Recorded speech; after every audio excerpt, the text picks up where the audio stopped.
அனைத்து தமிழ் மக்களுக்கும் கணேஷின் பணிவான வணக்கம். வாங்க ஃப்ரெண்ட்ஸ், மார்க்கெட் பற்றி டிஸ்கஸ் பண்ணலாம். ஸோ இன்றைக்கி எப்படி க்ளோசிங் கொடுக்க போகுது அப்படின்னா, ஒரு நெகட்டிவ் சைடு க்ளோசிங் கொடுக்க போகுது அப்படிங்கிற மாதிரி சொல்லலாம். இப்போ பேங்க் நிஃப்டி ஒரு 345 பாயிண்ட்ஸ், நிஃப்டி ஒரு 86 பாயிண்ட்ஸ், சென்செக்ஸ் ஒரு 97, fin Nifty, mid cap Nifty எல்லாமே ஒரு நெகட்டிவ் க்ளோசிங் தான். இன்றைக்கி ஆர்பிஐயோட இன்ட்ரெஸ்ட் ரேட் கட் இருக்கா இல்லையா அப்படிங்கிற ஒரு ரிசல்ட் வந்தது. அவங்க என்ன சொல்லியிருக்காங்க அப்படின்னா, இன்ட்ரெஸ்ட் ரேட் அன்சேஞ்சு அப்படின்னு கொடுத்துருக்காங்க. அதாவது இதுக்கு முன்னாடி 5.25% இருந்தது.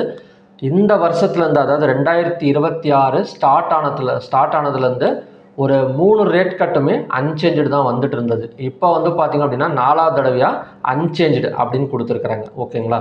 ஸோ இந்த அன்சேஞ்சு கொடுத்துருக்கறனால இது கொஞ்சம் எதிர்பார்த்த நியூஸ் தான், கொஞ்சம் பாசிட்டிவ் சைடு தான் போயிருக்க வேண்டியது. பட் பேங்க் நிஃப்டி, சென்செக்ஸ் எல்லாமே நமக்கு டவுன் ஆகிருக்கு அப்படிங்கிற மாதிரி சொல்லலாம். இதுக்கு குளோபல் மார்க்கெட் பற்றி எடுத்துக்கிட்டோம் அப்படின்னா, மார்னிங்கில் ஈரான் ரிஜெக்ட் பண்ணியிருந்தாங்க. ஸோ இந்த மாதிரி யூஎஸ் சீஸ்ஃபயர் இருக்குது, பேச்சுவார்த்தை இருக்குது அப்படிங்கிறத ஈரான் என்ன சொல்லியிருந்தாங்க அப்படின்னா, நாங்கள் ஒமன் கூட தான் பேச்சுவார்த்தை நடத்த போகிறோம், அதுக்கு இதுக்கு சம்மந்தம் இல்லை, ஸ்ட்ரைட் ஆஃப் ஹார்மஸுக்கு இதுக்கு சம்மந்தம் இல்லை அப்படிங்கிற மாதிரி சொல்லியிருந்தாங்க. ஸோ இதன் மூலயமா க்ரூட் ஆயில் கொஞ்சம் பாசிட்டிவில் போய்ட்டுருக்கு. மற்றபடி இந்தியன் மார்க்கெட் பார்த்திங்க அப்படின்னா கொஞ்சம் நெகட்டிவில் போய்ட்டுருக்கு அப்படிங்கிற மாதிரி சொல்லலாம். பட் குளோபல் மார்க்கெட் பொதுவாக நமக்கு ஒரு பாசிட்டிவில் தான் போய்ட்டுருக்கு. இப்போ வரைக்கும் ஒரு 8 பாயிண்ட்ஸ் பக்கம் நமக்கு ஒரு பாசிட்டிவில் தான் போய்ட்டுருக்கு. ஓகேங்களா? இப்போ நாளைக்கு சென்செக்ஸ் எக்ஸ்பைரி. இப்போ ஆல்ரெடி நமக்கு ஒரு டபுள் டாப் ரெசிஸ்டன்ஸ் எல்லாம் எடுத்துகிட்டு இறங்கிட்டு இருக்கு. இப்போ நிஃப்டியாக இருக்கட்டும், bank Nifty, Sensex, fin Nifty எல்லாமே பார்த்திங்க அப்படின்னா ஒரு டபுள் டாப் ரெசிஸ்டன்ஸ் ஒரு ஜோனில் எடுத்துகிட்டு இறங்கிட்டு இருக்கு. ஸோ இது கண்டினியூஸாக இறங்கணும் அப்படின்னா எந்த இடத்த பிரேக் அவுட் பண்ணிவிட்டு க்ளோசிங் வச்சா அதுக்கப்புறம் ஒரு செல்லிங் நம்ம எதிர்பார்க்கலாம் அப்படிங்கிறது பார்க்கறதுக்கு முன்னாடி ஒரு சில நியூஸ் அண்ட் டேட்டாஸை பார்த்துட்டு இதை டிஸ்கஸ் பண்ணலாம். ஓகேங்களா? ரெப்போ ரேட் கட், ஆர்பிஐ வட்டி விகிதத்தில் எந்த ஒரு மாற்றமும் இல்லை அப்படிங்கிற மாதிரி சொல்லியிருக்காங்க. அதாவது 5.25% அப்படியே கண்டினியூ ஆகும் அப்படின்னு. இது எதிர்பார்த்ததான். எதனாலனா அப்படின்னா, இப்போ இன்ஃப்ளேஷன் பணவீக்கம் ஒரு கண்ட்ரோலில் இருக்குது. ஸோ பணவீக்கம் ரொம்ப அதிகமாக இருந்தால் கூட ரேட் கட்டை இன்க்ரீஸ் பண்ணியிருப்பாங்க, அதாவது ரேட்டை இன்க்ரீஸ் பண்ணியிருப்பாங்க. பட் அந்த மாதிரி பணம் ரொம்ப ஒரு லெவலெல்லாம் கிராஸ் பண்ணலை பணவீக்கம் எல்லாம் அப்படிங்கிற ஒரு காரணம் சொல்லலாம். ஓகேங்களா? ஸோ இதனால் எந்த ஒரு துறைக்கு ஒரு நல்ல லாபம் அப்படின்னா, மெயினாக நிஃப்டி ரியாலிட்டி, அதாவது ரியல் எஸ்டேட் துறைக்கு ஒரு நல்ல ஒரு ஏற்றம் அப்படிங்கிற மாதிரி சொல்லலாம். இது கிட்டத்தட்ட ஒரு 4% வரைக்கும் நமக்கு ஏறி இருக்குது. ஏங்க அதுக்கு என்னங்க சம்மந்தம் அப்படின்னா, இப்போ ரேட் அதே ரேட் இருக்கிறதுனால கண்டிப்பாக இஎம்ஐ ஏறவோ இறங்கவோ ஆக போகிறது கிடையாது. ஓகேங்களா? இப்போ ரேட் இன்க்ரீஸ் ஆயிருந்தது அப்படின்னா இஎம்ஐ ஏறும். அதாவது ஹோம் லோன் வாங்குகிறோம் அப்படின்னா இஎம்ஐ ஏறும். அதே ரேட் குறைச்சிருக்காங்க அப்படின்னா நமக்கு இஎம்ஐ குறையும். ஸோ இது எதுவுமே இல்லை, எப்பவும் போல் இருக்குது அப்படின்னா சேம் இஎம்ஐ தான் நமக்கு கண்டினியூ ஆகும். ஸோ அப்படி இருக்கிறப்ப ரியல் எஸ்டேட்டில் வீடு வாங்கக்கூடிய இன்ட்ரெஸ்ட் இருக்கிறவங்க ரொம்பவே அதிகமாகிட்டே போவாங்க அப்படிங்கிற ஒரு கான்செப்டில் பார்த்தீங்க அப்படின்னா, இஎம்ஐ என்ன சொல்கிறது அப்படின்னா, நிஃப்டி ரியாலிட்டி ஒரு 4% பக்கம் இன்க்ரீஸ் ஆகிருக்கு அப்படிங்கிற மாதிரி சொல்லலாம். இது தொடரத்துக்கும் வாய்ப்பு இருக்குது. ஒரு 2-3 நாள் இதோட இம்பேக்ட் நமக்கு இருக்கலாம் நிஃப்டி ரியாலிட்டியை பொறுத்த வரைக்கும். ஓகேங்களா? அடுத்தது சிஏஎஸ். இப்போ சிஏஎஸ்னாலே எல்லா ட்ரேடர்ஸுக்கும் சரி, இன்வெஸ்டர்ஸ், அதாவது புதுசாக ஒரு விஷயத்தை நம்ம பார்க்குறோம். பங்கு சந்தையில் காலங்காலமாக ஓப்பனிங் ப்ரைஸை மட்டும்தான் கேல்குலேட் பண்ணி கொடுத்துருந்தாங்க. இப்போ க்ளோசிங் ப்ரைஸை கேல்குலேட் பண்ணி கொடுக்குறாங்க. அப்படிங்கிறப்ப கண்டிப்பாக அதை பழகிறதுக்கு கொஞ்சம் நாள் ஆகும். அது மட்டும் இல்லாமல் நிறையா பேர் இதை எதிர்ப்பு தெரிவிக்கிறாங்க. இதெல்லாம் தேவைங்களா, நமக்கு ஏற்கனவே 1008 பிரச்சனை போயிட்டுருக்கு, இல்லை புதுசாக சிஏஎஸ், ஒய்ஏஎஸ் அந்த மாதிரிலாம் கொண்டு வந்துட்டு இருந்தீங்கன்னா இதெல்லாம் எப்போ கற்றுக்கிட்டு எப்போ நாம் இது பண்ணுறது, ஒரே குழப்பமாக இருக்குங்க.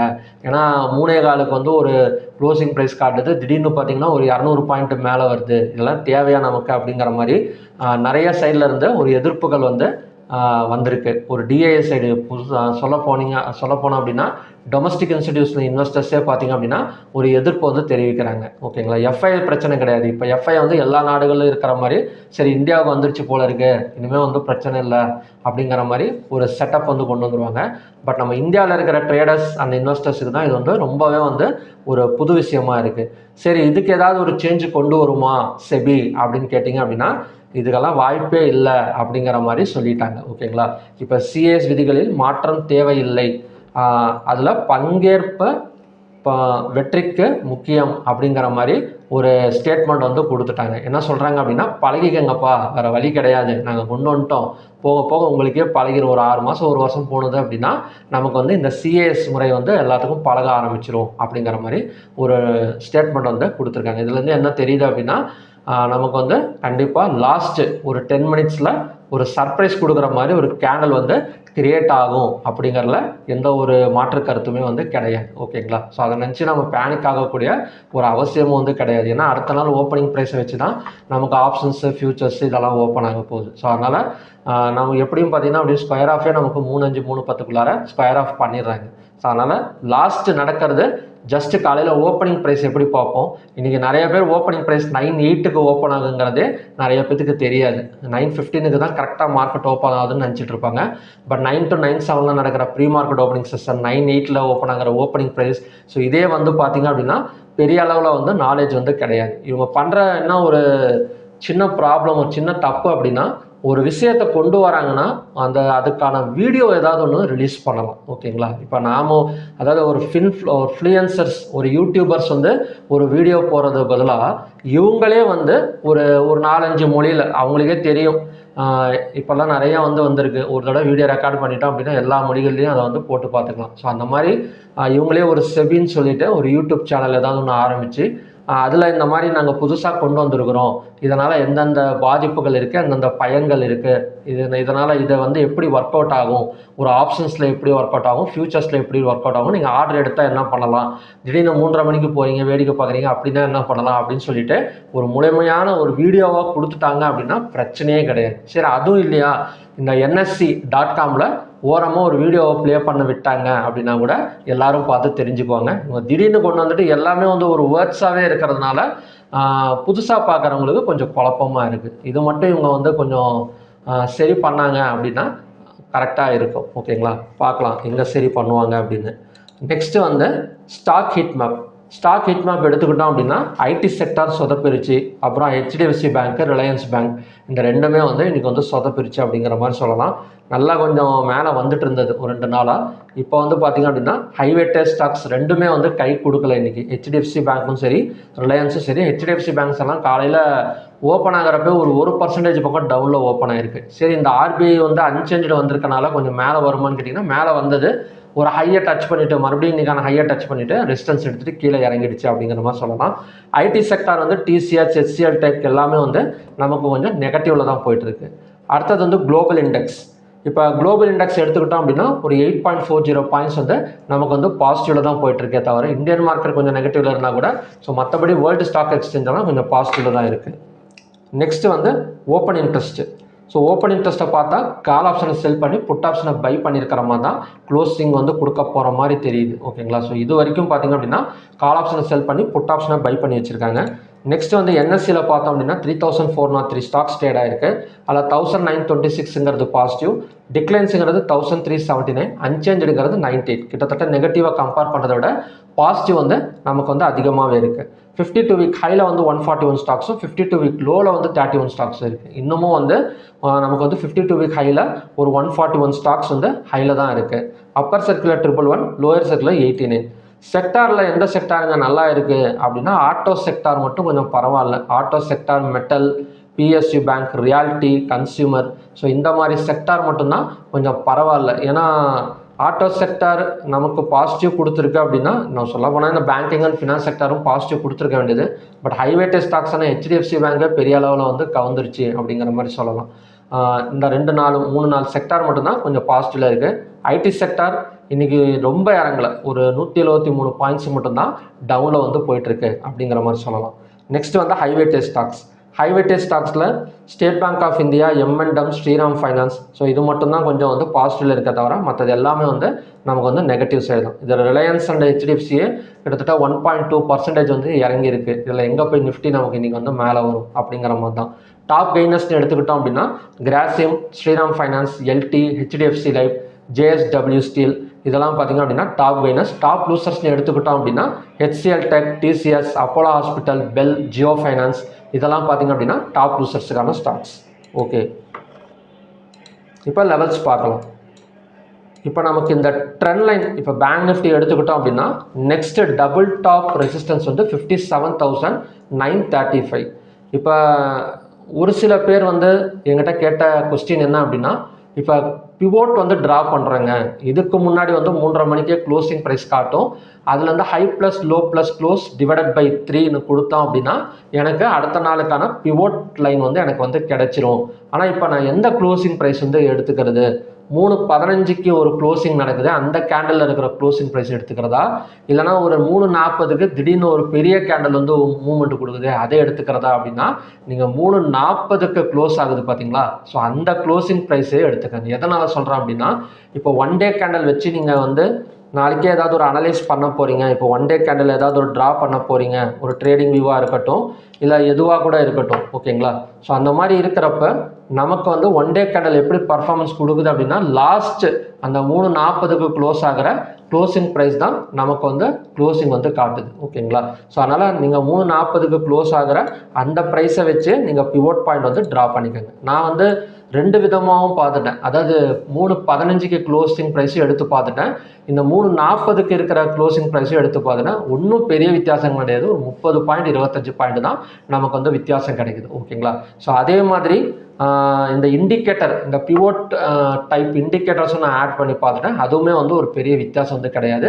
நீங்கள் 340க்கு இருக்கிற க்ளோசிங் ப்ரைஸே நீங்கள் வந்து பிவோட் லைன்ஸ் ட்ரா பண்ணுறதுக்கு நீங்கள் வந்து யூஸ் பண்ணிக்கலாம், ஓகேங்களா. இப்போ பேங்க் நிஃப்டி ஒரு ட்ரெண்ட் லைன் பிரேக் அவுட் இந்த இடத்துல கொடுத்துருக்குங்க, அதாவது இந்த இடம் பார்த்தீங்க அப்படின்னா ஒரு ட்ரெண்ட் லைன் பிரேக் அவுட் கொடுத்து ஒரு செல்லிங் கன்ஃபர்மேஷன் வந்து கொடுத்துருக்கு, இருந்தாலும் நமக்கு மேலே வந்துட்டுருக்கு, ஓகேங்களா. இப்போ நாளைக்கு இந்த 57,457 பிரேக் அவுட் பண்ணிவிட்டு ஒரு 5 மினிட்ஸ் கேண்டல் க்ளோஸ் வச்சது அப்படின்னா இந்த இடத்துல அகைன் வந்து செல்லிங் கன்ஃபர்மேஷன் வந்து கிடைக்கும், ஓகேங்களா. இந்த ட்ரெண்ட் லைனை பிரேக் அவுட் பண்ணிடுச்சுனாலே நமக்கு செல்லிங் கன்ஃபர்மேஷன் கிடையாது.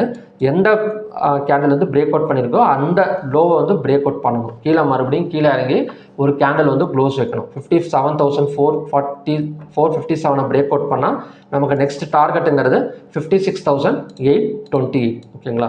இப்போ இல்லை இது வந்து க்ளோஸுக்கு மேலே மறுபடியும் ஓப்பனிங் கொடுக்குது அப்படின்னா இந்த 57,935 தான் நெக்ஸ்ட் ட்ரிபிள் டாப் ரெசிஸ்டன்ஸாக வந்து நமக்கு வந்து ஒர்க் அவுட் ஆகும், ஓகே.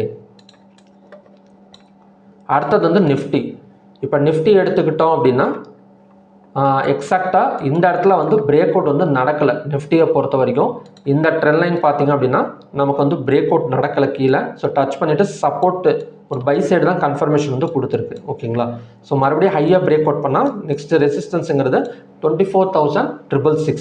ஸோ இந்த இடம் வந்தால் மறுபடியும் வந்து கொஞ்சம் செல் ஆஃப் ஆகிறதுக்கு சான்சஸ் இருக்குது. ஸோ பேங்க் நிஃப்டியும் நமக்கு வந்து ஒரு செல் சைட் கொடுத்துருக்கு, பட் கேண்டில் கன்ஃபர்மேஷன் வந்து கிடைக்கல. பட் நிஃப்டி அந்த மாதிரி கிடையாது, நமக்கு வந்து எக்ஸாக்டாக அந்த ட்ரெண்ட் லைனை டச் பண்ணிவிட்டு ஒரு பை தான் போயிட்டுருக்கு. ஸோ அதனால் ஹையாக பிரேக் அவுட் பண்ணால் ஒரு 24,666 வரதுக்கான சான்சஸ் வந்து இருக்குது. நெக்ஸ்ட்டு வந்து சென்செக்ஸ்.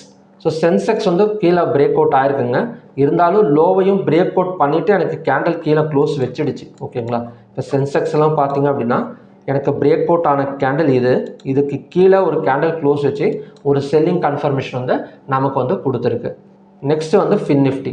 ஸோ ஃபின் நிஃப்டி பார்த்தோம் அப்படின்னா நெக்ஸ்ட் ரெசிஸ்டன்ஸுங்கிறது 26,901, நெக்ஸ்ட் சப்போர்ட்டுங்கிறது 26,332. ஸோ இந்த இடத்த பிரேக் அவுட் பண்ணுமா, இப்போ பேங்க் நிஃப்டியாக இருக்கட்டும் நிஃப்டியாக இருக்கட்டும், இப்போ அந்த CAS method first day August 3 work out ஆனது பார்த்தீங்களா, இந்த இடத்துல 58,247.95 பேங்க் நிஃப்டியில். அதே மாதிரி நிஃப்டியில் வந்து August 3 ஹை வந்து 24,774.30. ஸோ அதையும் பிரேக் அவுட் பண்ணிவிட்டு மேலே போனால் மட்டும்தான் நம்ம அகைன் வந்து ஒரு பை சைடு வந்து ஃபோக்கஸ் பண்ணுற மாதிரி இருக்கும். ஸோ அது வரைக்கும் அந்த ட்ரிபிள் டாப் ரெசிஸ்டன்ஸுங்கிறது நமக்கு வந்து ஒர்க் அவுட் ஆகும். அடுத்தது வந்து ஃபின் நிஃப்டி. இப்போ ஃபின் நிஃப்டி எடுத்துக்கிட்டாலும் சேம் கண்டிஷன் அதுதான், 26,901ங்கிறது நெக்ஸ்ட் ரெசிஸ்டன்ஸ் ஜோன், மறுபடியும் சப்போர்ட்டுங்கிறது 26,332. மிட் கேப் நிஃப்டியோட ரெசிஸ்டன்ஸ் ஜோனுங்கிறது 14,908. லோவை பிரேக் அவுட் பண்ணால் செல் சைடு கன்ஃபர்மேஷன் வந்து கிடைக்கும். நெக்ஸ்ட் டார்கெட் அண்ட் சப்போர்ட்டுங்கிறது 14,752, ஓகேங்களா. ஸோ எப்படி பார்த்தாலும் நமக்கு சென்செக்ஸ் எக்ஸ்பைரிக்கு ஒரு ட்ரிபிள் டாப் ரெசிஸ்டன்ஸ் இருக்குது அப்படிங்கிற மாதிரி சொல்லலாம். இந்தியா விக்ஸ் எடுத்துக்கிட்டோம் அப்படின்னா இந்தியா விக்ஸாக இருக்கட்டும், அதே மாதிரி யூஎஸ்டி ஐஎன்ஆர் ரொம்ப பெரிய அளவில் யூஎஸ்டி ஐஎன்ஆரெல்லாம் இன்னும் வீக் ஆகலை. நமக்கு இன்னும் இன்றைக்கே பார்த்தீங்கன்னா 24.90க்கெல்லாம் இறங்கியிருக்கு.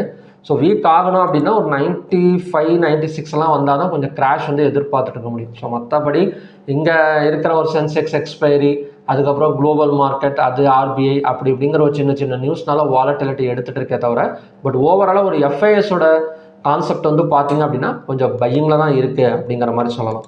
இந்தியா விக்ஸ் வந்து சேம் தான் 12.10. ஸோ அதுவுமே வந்து ஒரு பை சைட் சப்போர்ட் பண்ணுற மாதிரி தான் இருக்குது. பார்க்கலாம் என்ன நடக்குது அப்படின்னு. நெக்ஸ்ட்டு வந்து க்ரூட் ஆயிலுக்கு போயிடலாம். க்ரூட் ஆயில் என்னதாங்க ஆகுது, நேற்று வந்து ஒரு 600 பாயிண்ட் எதிர்பாராத விதமாக வந்து நமக்கு இறங்கியிருக்கு. இப்போ இன்றைக்கி வந்து க்ரூட் ஆயில் இன்வென்ட்ரி டேட்டா வந்து இருக்குது. க்ரூட் ஆயில் இன்வென்ட்ரி டேட்டாவை பற்றி ஏபிஐ வந்து என்ன எஸ்டிமேட் பண்ணியிருந்தாங்க அப்படின்னா, ஸ்டோரேஜ் வந்து அதிகமாக இருக்குது அப்படிங்கிற மாதிரி காலையில் எஸ்டிமேட் பண்ணியிருந்தாங்க. அதன்படி க்ரூட் ஆயில் வந்து நமக்கு செல்லிங் தான் ஆக வேண்டியது. அங்கே ஓப்பனான இடத்துலேருந்து நமக்கு வந்து பை ஆகிட்டுருக்கு. இந்த ஈரான் வந்து ரிஜெக்ட் பண்ணியிருக்கனால ஒரே குழப்பமாக தான் இருக்குது க்ரூட் ஆயிலை பொறுத்த வரைக்கும். So next support and resistance மட்டும் பார்த்துடலாம். ஏன்னா இந்த இடத்துல கேப் ஃபில்லிங் எடுத்துகிட்டு கூட இறங்கும் அப்படின்னா பார்த்துருந்தேன். பட் அதையும் வந்து தாண்டி நமக்கு 7279 போயிருக்கு. ஓகேங்களா. ஸோ நெக்ஸ்ட்டு ரெசிஸ்டன்ஸுங்கிறது 7459. நெக்ஸ்ட்டு சப்போர்ட் வந்து 2 இடத்துல எடுத்துக்கலாம். ஒன்று வந்து இன்றைக்கான லோவர் சப்போர்ட்டாக வந்து நம்ம வந்து எடுத்துக்கலாம். இல்லை அப்படின்னா நெக்ஸ்ட்டு டார்கெட் நெக்ஸ்ட்டு 6958 கூட நம்ம வந்து சப்போர்ட்டாக வந்து எடுத்துக்கலாம். ஓகேங்களா. ஸோ நெக்ஸ்ட்டு ரெசிஸ்டன்ஸுங்கிறது 7459. அடுத்தது வந்து நேச்சுரல் கேஸ். இப்போ நேச்சுரல் கேஸ் வந்து இது கூட பரவாயில்ல. இப்போ நேற்று கூட ஒரு டபுள் பாட்டம் சப்போர்ட் வந்து எடுத்திருந்தது. க்ளோஸுக்கு மேலே ஓப்பன் ஆனாலே கொஞ்சம் பை சைட் ஃபோக்கஸ் போகும் அப்படிங்க, அதாவது பை சைட் போகுது சான்சஸ் இருக்குது அப்படிங்கிற மாதிரி தான் பார்த்துருந்தோம். ஸோ அதே மாதிரி நமக்கு ஓப்பன் ஆன இடத்துலேருந்து ஒரு 2 பாயிண்ட்ஸ் மட்டும்தான் மேலே வந்துட்டு கொஞ்சம் சைட்வேஸ் எடுத்துகிட்டு இருக்குது. ஹையாக பிரேக் அவுட் பண்ணால் கண்டினியூஸாக கொஞ்சம் நமக்கு மேலே போகிறதுக்கு சான்சஸ் இருக்குது. அடுத்தது வந்து gold and silver. So gold and சில்வர்லாம் நல்ல ஒரு பைங்க. கிட்டத்தட்ட இன்றைக்கி மட்டுமே வந்து நமக்கு ஒரு $4180 வரைக்கும் நமக்கு வந்து போயிருக்கு. ஸோ கோல்டு எம்சிஎக்ஸ் பார்த்தீங்கன்னா 1,46,561. ஸோ இப்போ நின்றுட்டு இருக்கிற இடம் ரெசிஸ்டன்ஸ் ஜோன். இந்த ரெசிஸ்டன்ஸ் ஒர்க் அவுட் ஆனது அப்படின்னா 1,44,794 வரைக்கும் வந்துட்டு அந்த இடத்துல சப்போர்ட் எடுக்கிறது சான்சஸ் இருக்குது. மற்றபடி ஹையாக பிரேக் அவுட் பண்ணால் கண்டினியூஸாக வந்து ஒரு பை சைடு வந்து எக்ஸ்பெக்ட் பண்ணலாம். சில்வரும் அதே மாதிரி தான். ஸோ சில்வர் வந்து ரெசிஸ்டன்ஸ் எல்லாம் பிரேக் அவுட் பண்ணிவிட்டு மேலே வந்திருக்கு. ஸோ இப்போதைக்கு இந்த இடத்த வந்து ஒரு சப்போர்ட்டாக மட்டும் பார்த்துக்கலாம். ஓகேங்களா. சாரி, இங்கே இருக்குது. ஓகே. இப்போ இன்றைக்கான லோவை வந்து நம்ம சப்போர்ட்டாக பார்க்கலாம். மறுபடியும் ஹையாக பிரேக் அவுட் பண்ணால் பை சைடு வந்து கன்ஃபர்மேஷன் வந்து கிடச்சிடும். மறுபடியும் பை போகிறதுக்கு சான்சஸ் இருக்குது சில்வரை பொறுத்த வரைக்கும். நெக்ஸ்ட் வந்து காப்பர். ஸோ காப்பர் நமக்கு வந்து ஒரு ட்ரெண்ட் லைன் மூலியமாக தாங்க போயிட்டு இறங்கிட்டு இருக்கு. ஸோ நெக்ஸ்ட்டு ரெசிஸ்டன்ஸ்னு எடுத்துக்கிட்டோம் அப்படின்னா இந்த ட்ரெண்ட் லைன் தான். ஸோ 15 மினிட்ஸில் தான் ட்ராப் பண்ணியிருக்கேன். எந்தெந்த ரேஞ்சுக்கு அப்படின்னா 4th ஆகஸ்ட் ரேஞ்சுக்கும் அதுக்கப்புறம் 5th ஆகஸ்ட் இன்றைக்கான ஹை ரேஞ்சுக்கும் தான் நான் வந்து ட்ராப் பண்ணியிருக்கேன். மறுபடியும் ட்ரெண்ட் லைனை டச் பண்ணால் ஒரு ரெசிஸ்டன்ஸ் எடுக்கிறதுக்கு சான்சஸ் இருக்குது. ஓகேங்களா. ஸோ ஓகே ஃப்ரெண்ட்ஸ், இதுதான் பார்த்தீங்க அப்படின்னா இன்றைக்கான கண்டிஷன்ஸ்.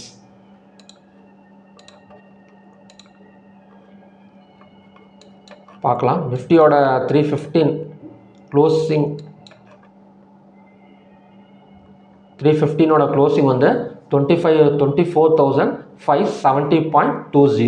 ஸோ இந்த க்ளோஸை வச்சு நீங்கள் பிவோட்டும் ட்ரா பண்ணிக்கலாம். இல்லைனா 340ஓட க்ளோஸ் வச்சும் ட்ரா பண்ணிக்கலாம். 340ஓட க்ளோஸே நீங்கள் வச்சு ட்ரா பண்ணிக்கோங்க. ஓகேங்களா. ஏன்னா நம்ம பிவோட் ட்ரா பண்ணுறப்ப ஸ்ட்ரைட்டாக 1 டே கேண்டில் தான் போய் பார்ப்போம். ஹை லோ க்ளோஸ்லாம் எடுக்கிறதுக்கு. ஸோ அப்படி இருக்கிறப்ப நீங்கள் தாராளமாக அந்த 340 க்ளோசிங் ப்ரைஸை வந்து சூஸ் பண்ணிக்கலாம். ஸோ ஓகே ஃப்ரெண்ட்ஸ், மறுபடியுமே பார்த்தீங்க அப்படின்னா இன்னொரு நல்ல ப்ரிடிக்ஷன் வீடியோட நான் வந்து மீட் பண்ணுறேன். Thank you very much.